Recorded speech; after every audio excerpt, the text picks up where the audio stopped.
नमस्कार दोस्तों, मैं शशि भूषण मिश्रा एकलव्य एकेडमी के यूट्यूब चैनल पर आप लोगों का हार्दिक स्वागत करता हूं। मित्रों, आज हम मनोविज्ञान में बहुत ही इम्पोर्टेंट टॉपिक जीन पियाजे को पढ़ेंगे। जीन पियाजे से चाहे टेट हो, चाहे सी टेट हो और चाहे सुपर टेट हो, 1 से 3 प्रश्न टच जरूर करता है। केवल जीन पियाजे को पढ़ेंगे। जीन पियाजे स्विट्जरलैंड के एक महान मनोवैज्ञानिक थे, जिन्होंने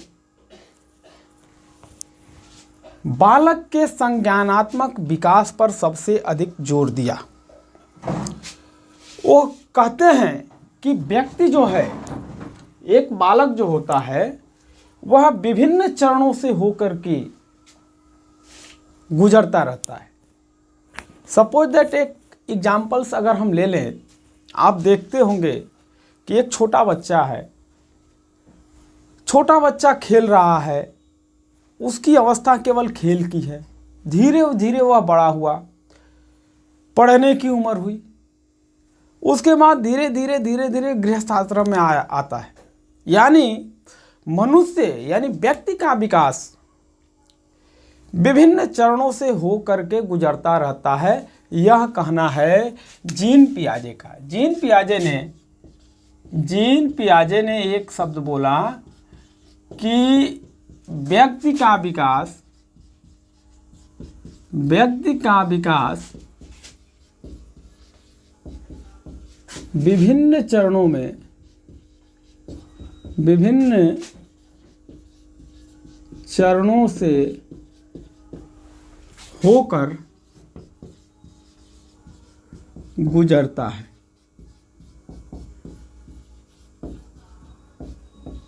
इनका जन्म 1896 में हुआ, मृत्यु इनकी 1980 में हुई थी, जो कि मैंने आपको पहले ही लिख दिया। इनका मुख्य जो सिद्धांत था, वह सिद्धांत इन्होंने विशेष रूप से संज्ञानात्मक विकास पर सिद्धांत दिया। जीन पियाजे ने यह जो है संज्ञानात्मक चिंतन पर सबसे अधिक जोर इन्होंने दिया। जीन पियाजे ने संज्ञानात्मक विकास पे, संज्ञानात्मक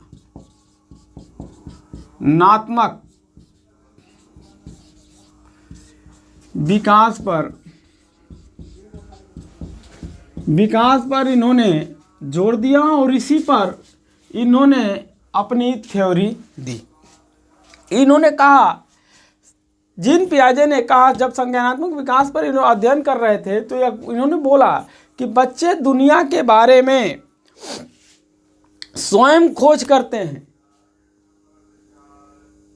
या स्वयं प्रत्यय यह बनाते हैं कि कौन सी चीज क्या है।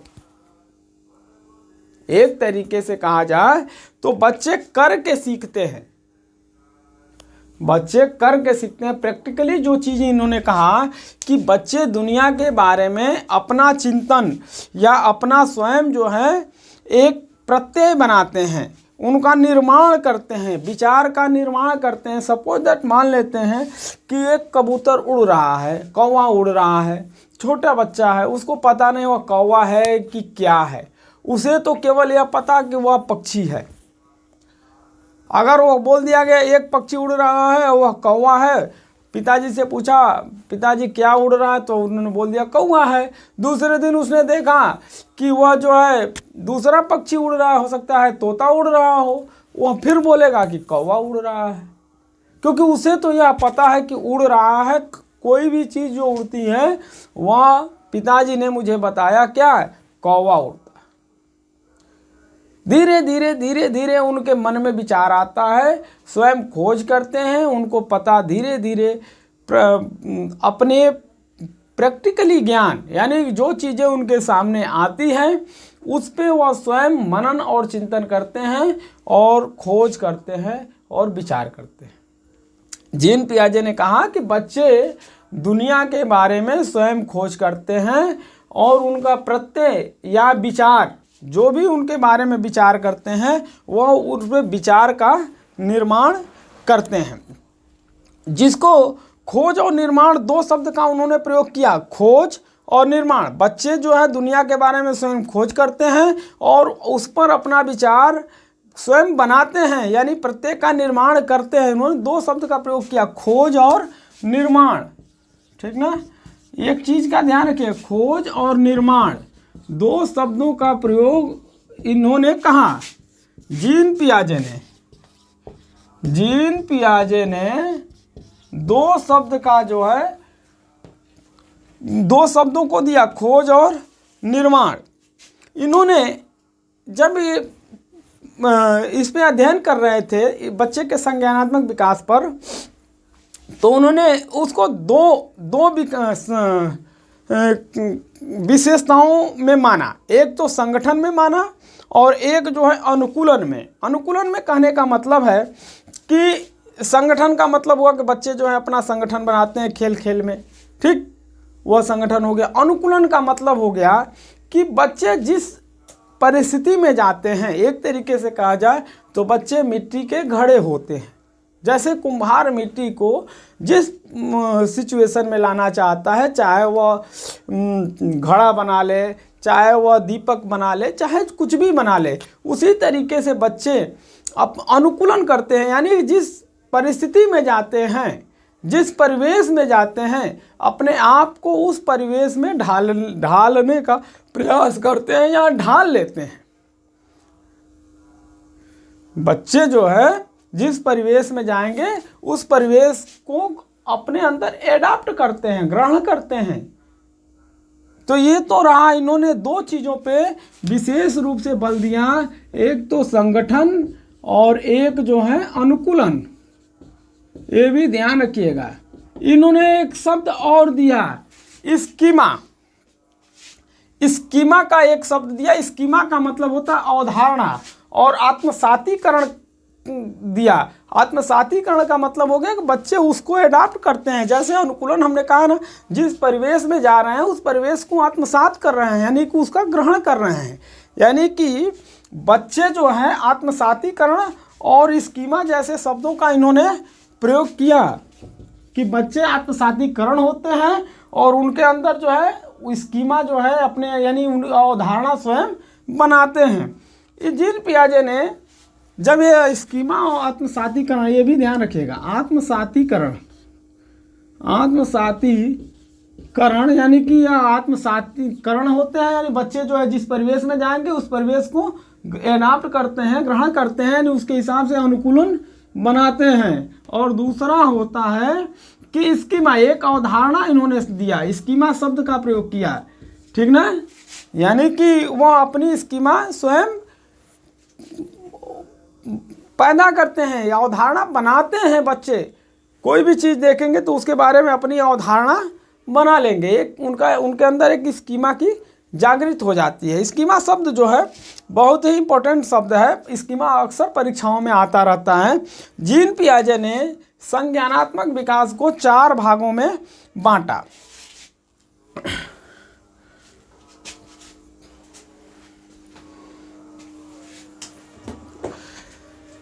पहला है संज्ञानात्मक विकास को इन्होंने 4 भागों में, एक तो इंद्रिय गामक जनित जो है उम्र है। पहला संवेदी गामक, ठीक ना, संवेदी गामक या इंद्रिय जनित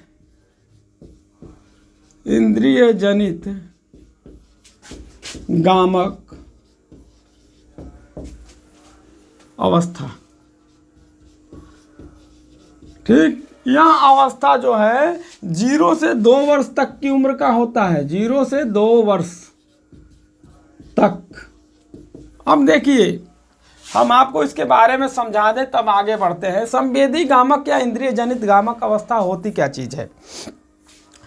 इस अवस्था में बच्चे जो भी ज्ञान है वह अपने ज्ञानेंद्रियों के द्वारा प्राप्त करते हैं। छोटा बच्चा है अपनी माँ को पहचान लेता है। कैसे? उसको स्पर्श करके यानी अपने स्पर्शेंद्रियों के द्वारा पता कर लेता है कि फला हमारी माँ है। किसी दूसरे के पास गया बच्चा, रोने लगता है, अपनी माँ के पास जाता है, चुप हो जाता है। क्यों? स्पर्शेंद्रियों के द्वारा उसको पता हो गया कि फला मेरी माँ है। यानी अपने ज्ञानेंद्रियों के द्वारा उसको यह पता चल जाता है कि क्या चीज़ है। इस स्थिति में कहा जाए तो सबसे अधिक बच्चा अपने इंद्रियों का प्रयोग करता है। यह संवेदीगामक अवस्था कहलाती है। एक तरीके से इसको हम संवेदीगामक अवस्था कहते हैं। दूसरा है आपका पूर्व या प्राक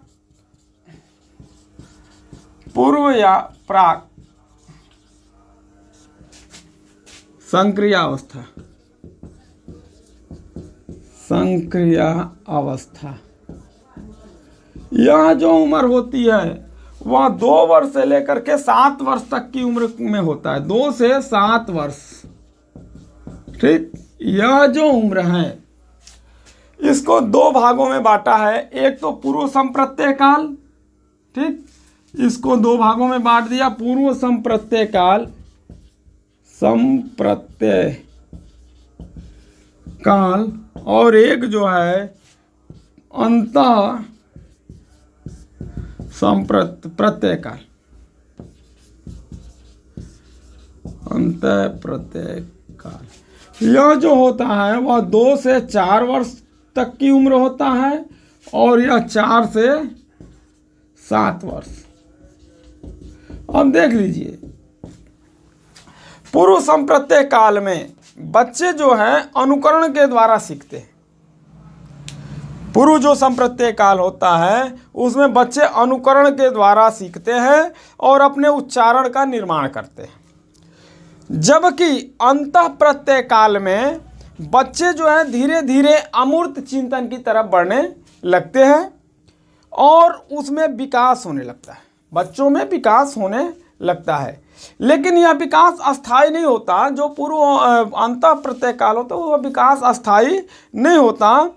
धीरे धीरे बच्चे जो है अक्षरों का ज्ञान, शब्दों का ज्ञान और उनके अंदर भाषाई कौशल का विकास होने लगता है। यहीं पे भाषाई कौशल में जो हमारे पास LSRW है यह इम्पोर्टेंट है। जीन पियाजे के संज्ञानात्मक विकास में बच्चों का जो भाषाई विकास होता है उसका क्रम क्या होता है, ये एक प्रश्न होता है। हम आपको बहुत सिंपल भाषा में समझा दें। यह 4 LSRW समझ लीजिए। पहला क्या है, LSRW का मतलब समझ लीजिए, अभी आप समझ लेंगे। यह प्रश्न आता है, अक्सर परीक्षाओं में आता है। हम जब इस टॉपिक को ख़त्म कर लेंगे तो 2 टॉपिक पे जब आपका प्रश्न बनाएंगे तो मैं आपको बताऊंगा। LSRW, अब समझ लीजिए। यल का मतलब होता है लिसनिंग, LISTENING। लिसनिंग का मतलब होता है सुनना, ठीक, सुनना। यस का मतलब होता है स्पीकिंग, बोलना, ठीक। आर का मतलब हो गया रीडिंग, का मतलब हो गया पढ़ना, ठीक। और डब्लू का मतलब हो गया राइटिंग, का मतलब हो गया लिखना। अब देखिए अंग्रेजी में यदि आप उसको याद रखेंगे तो LSRW, और हिंदी में याद रखिए तो सुबोपली, याद रख लीजिए, सुबोपली, ठीक। यह प्रश्न आता है कि बच्चे का जो भाषाई विकास होता है उस भाषाई विकास का क्रम क्या है। तो विकल्प में आपका यही विकल्प 4 में दिया रहेगा। किसी में पहले बोलना, पढ़ना, लिखना और सुनना, पढ़ना, लिखना, बोलना, सुनना, बोलना, पढ़ना, लिखना, सुनना, सुनना, बोलना, पढ़ना, लिखना, 4 विकल्प दे दिया। आपको लिखना होगा, सुनना, बोलना, पढ़ना और लिखना। जो सही होगा उसको आप कर लेंगे। यह चीज़ याद रखने के लिए आपको सबसे पहले देखना होगा कि कैसे याद होगा। तो इसके लिए आपको ट्रिक देखना पड़ेगा। या तो आप ELSRW याद रख लीजिए, या तो आप जो है सुबोपली याद रख लीजिए, यानी सुनना, बोलना, पढ़ना और लिखना। ठीक।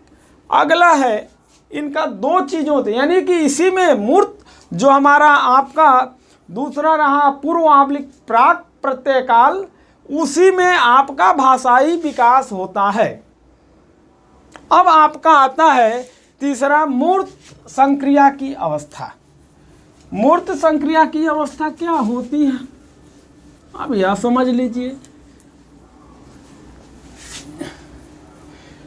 जीन पियाजे ने जो दिया था संज्ञानात्मक विकास, उसमें तीसरा है मूर्त संक्रिया की अवस्था। मूर्त संक्रिया की अवस्था, यह जो अवस्था होती है वह 7 से 11 वर्ष होती है। 7 से 11 वर्ष। ठीक। अब ये मूर्त अवस्था समझिए, भाषा से ही आप समझ लीजिए। ठीक। यह काल जो है एक तरीके से जीन पियाजे ने मूर्त संक्रिया की अवस्था को ठोस संक्रिया की भी अवस्था कहा है। इसको दूसरे प्रश्नों में पूछ सकता है कि ठोस संक्रिया की अवस्था किस अवस्था को कहा गया है और इसकी उम्र कितनी से कितने साल तक के बीच में होती है। इसको बोलते हैं ठोस संक्रिया की भी अवस्था, यानी कि ठोस संक्रिया की अवस्था। ठीक। आप इसको स्क्रीनशॉट लेकर के नोट भी करते रहिएगा। इस अवस्था में बच्चे किसी भी विषय वस्तु या घटना पर तार्किक ढंग से अपना एक चिंतन बनाने लगते हैं और सोच बनाने लगते हैं। इसी उम्र में अमूर्त चिंतन की ही अवस्था में जो बच्चे होते हैं वह लंबाई, भार और द्रव्यमान में अंतर करना सीख जाते हैं। कौन बड़ा है, कौन छोटा है, कौन ज़्यादा भारी है, कौन कम भारी है, कौन हल्का है। ठीक। तो लंबाई, द्रव्यमान और उसके भार में जो अंतर करना सीखते हैं वह मूर्त संक्रिया की ही अवस्था में सीखते हैं। इसी को ठोस संक्रिया की अवस्था भी कहते हैं। इस काल को, मूर्त संक्रिया की अवस्था के काल को जीन पियाजे ने निर्माण का भी काल कहा है। ठीक ना। इसी को बोला है निर्माण का काल। अब ये समझ लीजिए किस अवस्था को जीन पियाजे ने निर्माण का काल बोला है। तो जीन पियाजे ने निर्माण का काल मूर्त संक्रिया की अवस्था को बोला है। और यह जो अवस्था होती है वह 7 से 11 वर्ष तक के बीच होती है। अब यह तीसरी अवस्था रही। अब चौथी है औपचारिक संक्रिया की अवस्था। ठीक। चौथी और अंतिम, जिन्होंने संज्ञानात्मक विकास पर जो इन्होंने सिद्धांत दिया जीन पियाजे ने, उनका जो ये अंतिम है। ठीक। ये है आपका चौथा और अंतिम औपचारिक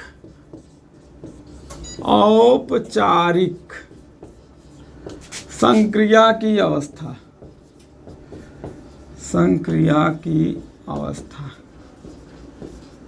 यह जो अवस्था है वह 11 वर्ष से 15 वर्ष, किसी किसी किताबों में 11 से 16 वर्ष भी दिया रहता है, लेकिन बेसिकली इसका जो उम्र है वह 11 से 15 वर्ष तक का ही उम्र है। ठीक।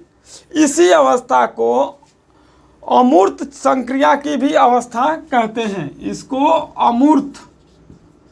अमूर्त संक्रिया की भी अवस्था इसी को बोलते हैं, संक्रिया की अवस्था। जीन पियाजे ने इस अवस्था को, औपचारिक संक्रिया की अवस्था को अमूर्त संक्रिया की भी अवस्था बोला है। अब इसमें क्या होता है कि इस स्थिति में आते आते बच्चे 11 से 15 वर्ष तक की स्थिति में आते आते बच्चे किसी भी बारे में, किसी भी चीज़ के बारे में सोचना प्रारंभ करते हैं और सोचने के बाद उनके बारे में अमूर्त चिंतन विकसित करने लगते हैं। यानी वह सोचने लगेंगे कि आखिर वह चीज़ है क्या, उसके बारे में हम कैसे करें तो यह चीज़ ऐसे होगा। मैं देश भर की उनके अंदर जो है काल्पनिक चीज़ें पैदा होने लगती है। इस स्थिति में, इसी उम्र में, औपचारिक संक्रिया की अवस्था में ही मनुष्य की बालक के बुद्धि का पूर्ण विकास हो जाता है। ठीक ना, बुद्धि का पूर्ण विकास हो जाता है इस अवस्था में। इस अवस्था में बुद्धि का पूर्ण विकास लगभग हो जाता है, लगभग हो जाता। यह बहुत इंपॉर्टेंट क्वेश्चन, बहुत इंपॉर्टेंट टॉपिक है। औपचारिक संक्रिया की अवस्था को अमूर्त संक्रिया की भी अवस्था कहते हैं। किस अवस्था में बच्चे के बुद्धि का लगभग पूर्ण विकास हो जाता है, तो दो चीज़ें देगा, या तो उम्र दे देगा या तो इस अवस्था को दे देगा। तो इसमें जो भी देगा आपको उस पर ट्रिक लगाना पड़ेगा। औपचारिक संक्रिया की अवस्था में किसी भी विषय वस्तु पर बच्चे अपना जो है विचार कुछ न कुछ बना लेते हैं, कुछ न कुछ व्यक्त करने लगते हैं। आप बच्चे को कुछ भी बोल दीजिए कि आप फला के बारे में, जब महात्मा गांधी के बारे में बोलिए, तो महात्मा गांधी के बारे में उनके दिमाग में महात्मा गांधी का फोटो आ जाता है, चित्र आ जाता है, और उसके बाद वो महात्मा गांधी के बारे में कुछ शब्द बोलने का प्रयास करते हैं, या और बोल भी देते हैं। गलत सही जो भी आता है वह अपना विचार व्यक्त कर देते हैं।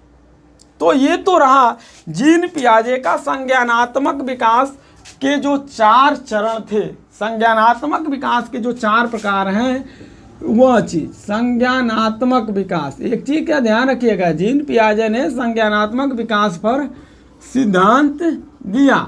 यह मैंने आपको पहले भी बताया, अभी लास्ट में भी आपको बता दे रहा हूँ।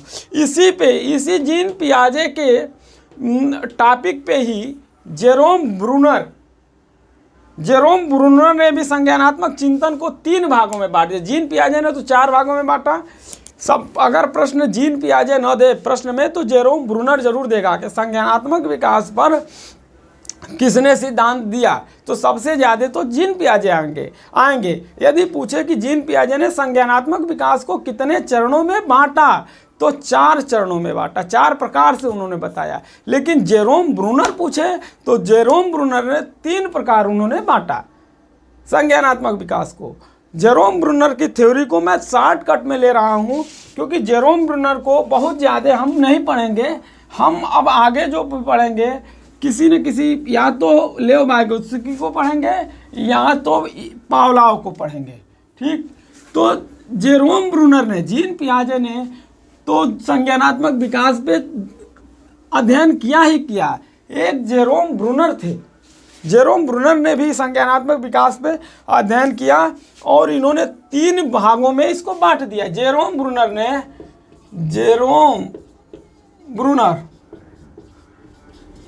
ने 3 भागों में बांट दिया संज्ञानात्मक विकास को। पहला तो संकेतात्मक अवस्था में बांटा, संकेतात्मक अवस्था। दूसरा है प्रतिबिंबात्मक अवस्था।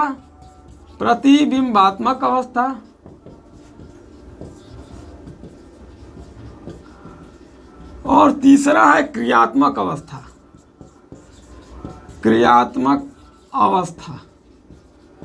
ठीक, बहुत ज़्यादा इस पे अध्ययन नहीं किया गया। यह जो अवस्था होती है 0 से 6 वर्ष होती है, यह 6 से 12 वर्ष होती है, और यह जो है 12 से 16 वर्ष होती है। ठीक, यह ध्यान रखिएगा। बाकी संज्ञानात्मक विकास पर सबसे अधिक यदि किसी ने अध्ययन किया तो जीन पियाजे ने। आज के लिए इतना ही, बाकी आगे फिर हम क्लास को कंटिन्यू करेंगे। किसी और वैज्ञानिक के बारे में अगले दिन क्लास लेंगे। हम आपसे बार बार निवेदन करते हैं, परीक्षाएं नज़दीक आ गई हैं, आप जो है हमारे चैनल को अधिक से अधिक लाइक करें, सब्सक्राइब करें और शेयर करना न भूलें। धन्यवाद।